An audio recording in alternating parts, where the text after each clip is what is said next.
Welcome to another video from Time, the leaders in test prep. I hope you're aware that we have successfully placed thousands of candidates in their dream B schools. So do not forget to like, follow and subscribe to our YouTube channel www.timeforeducation for more of such insightful content that will refine and shape your exam preparation in meaningful ways. Now, this is a continuation of my video on tones, and here the objective is to help you understand the significance of tones in a clearer and deeper way. So, let's dive deeper into the world of tones and focus on tones with greater intensity.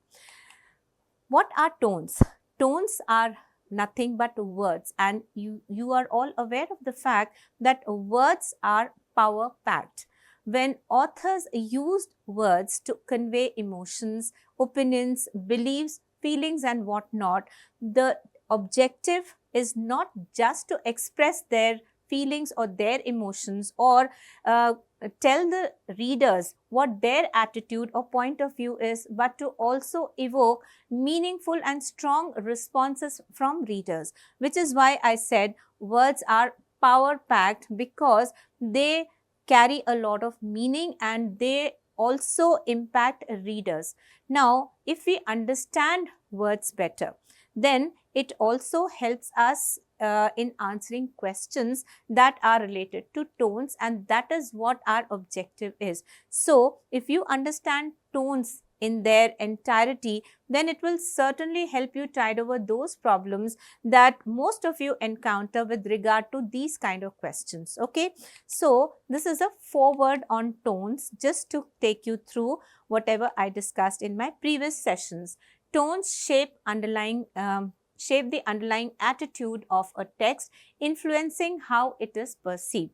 Okay, so when you read something, you understand what is the emotion that the author is trying to convey, and not just that, you also start looking at things from the author's perspective. Okay, this is what the author has in mind.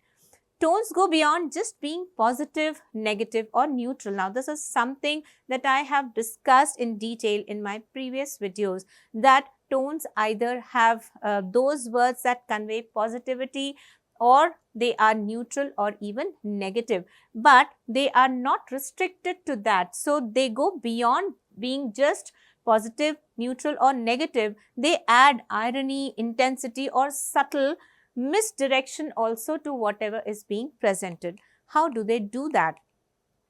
They recognize, or on our part, when we recognize these nuances, then this helps in deciphering the author's true intent with greater accuracy. So, when the author has done something, presented something, conveyed something using specific words or vocabulary, on our part as readers, when we try to recognize this, then it gives us a better hold on what the author intends to convey. We interpret it in a deeper sense with greater clarity, and this gives us a sneak peek into the author's mind, and this will then later on translate into something that will help us in our exam performance. Okay, so that is the greater or the higher objective.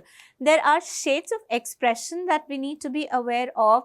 Tones, with the kind of words that are used to convey them, either sting with sharp criticism, and there are others that mask intent with humor or deception. Now, positive, negative or neutral apart, all these also have some intensity. So, words which are positive may either be strongly positive or mildly positive, and the same can be said of tones that convey, or words that convey negativity. So, we may have a very mildly negative word, we may have a word which is harshly negative as well, and on our part, it should be an endeavor to be able to analyze those words, not just for their nature but also for the strength or the lack of it. Okay.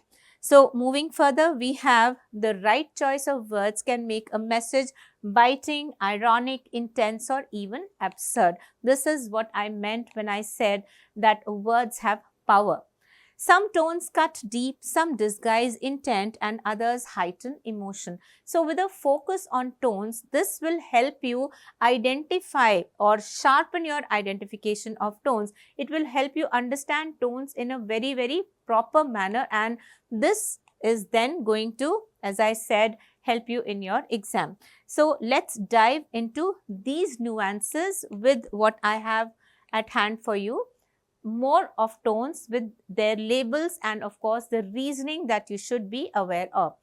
So when we come across a word which can be identified as mocking, then what is the label? Is it a positive tone, a negative tone, or can it be classified as a neutral tone? A mocking tone can be considered negative because in using this word, the author has actually gone ahead to make fun of something or someone. The author ridicules or make fun of either a situation, an event, or a person as well. So it could be anything based on what the content is. Then we have a tone. If it is classified as acerbic, then it is a very, very harshly negative tone because the objective here is to attack. So it is sharp, biting, and harsh in criticizing something or someone. Similarly, when we have a tone which is scathing, then even this is a very strong word and it is very negative. It is extremely critical and very, very severe in disapproval of either a person or a situation.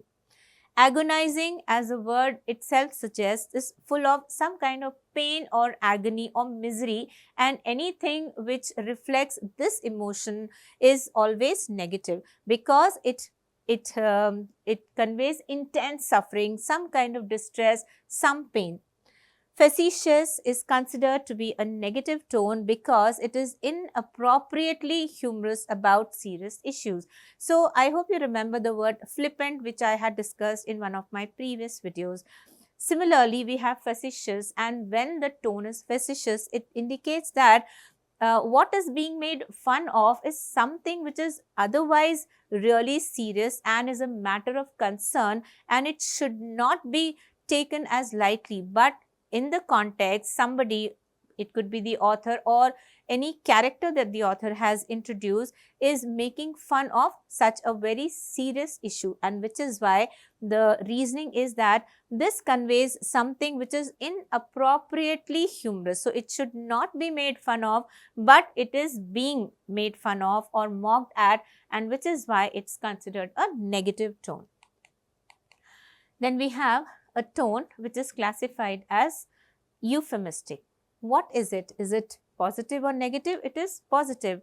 The reasoning is that a euphemistic expression or a euphemistic tone reflects that kind of emotion which actually softens something which is very harsh as a fact or a reality, and conveys something which is not hurting or damaging. So the author uses very mild expressions, and therefore it is considered positive because the intention is to convey something, but also not to hurt somebody by that those words or by that expression. That is why a euphemistic tone is always considered to be a positive tone.